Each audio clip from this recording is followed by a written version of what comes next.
Alors que Solange parlait au téléphone près de sa voiture, un petit garçon s'approcha discrètement. Sans hésiter, il commença à dévorer la nourriture posée sur le capot. En se retournant, Solange le surprit et interrompit immédiatement son appel. « Petit. Qu'est-ce que tu fais là à manger ma nourriture ?» demanda-t-elle, étonnée. Mais le garçon, sans s'arrêter, répondit d'une voix innocente, « J'ai faim, c'est pour ça. » Touchée, Solange ravala sa colère et l'invita à s'asseoir pour mieux manger. Voyant qu'il utilisait ses mains, elle décida de lui tendre une cuillère. C'est alors qu'elle remarqua un détail troublant, le petit avait une marque identique à la sienne dans la paume de la main.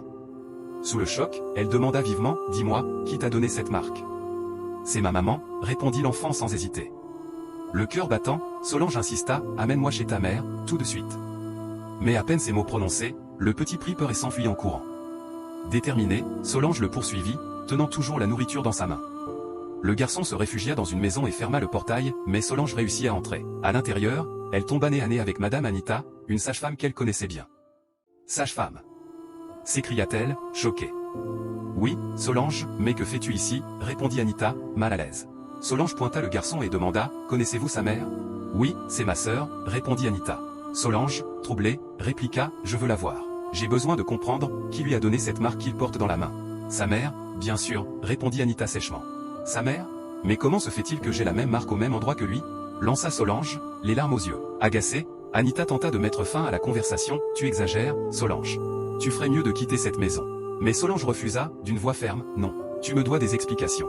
Tu étais la sage-femme qui m'a annoncé que j'avais perdu mon enfant après l'opération. » Solange, bouleversée, éleva la voix, « Je suis sûre que ce garçon est mon fils. » Mais Madame Anita resta ferme, « Non, ce n'est pas ton enfant. Tu ferais mieux de quitter cette maison. » Alors que la tension montait, une femme sortit brusquement de la maison. C'était la sœur de Madame Anita. Elle fixa sa grande sœur puis dit d'une voix tremblante, « S'il te plaît, dis-lui enfin la vérité. Cet enfant est bien le sien. Moi, je n'en peux plus de vivre dans le mensonge. » Le silence tomba. Anita, envahie par la honte, ne trouva plus de mots. C'est alors que la sœur révéla toute la vérité, « Je n'ai jamais eu d'enfant garçon. Mon mari voulait me chasser à cause de ça. Pour sauver mon mariage, ma sœur, qui est sage-femme, m'a aidé à voler l'unique fils de Solange. » Les larmes aux yeux, Solange s'effondra, « Savez-vous ce que la disparition de mon bébé a causé dans ma vie? À cause de ça, mon mari m'a abandonné, mes parents m'ont rejeté, et j'ai fini chassé de ma propre maison. » La sœur, en sanglots, supplia, « Pardonne-nous. De toute façon, le mariage que je voulais sauver est déjà détruit. Alors pourquoi continuer à te cacher ton enfant ?» L'enfant, touché, s'approcha doucement de Solange. Leurs regards se croisèrent, puis ils s'enlacèrent avec émotion.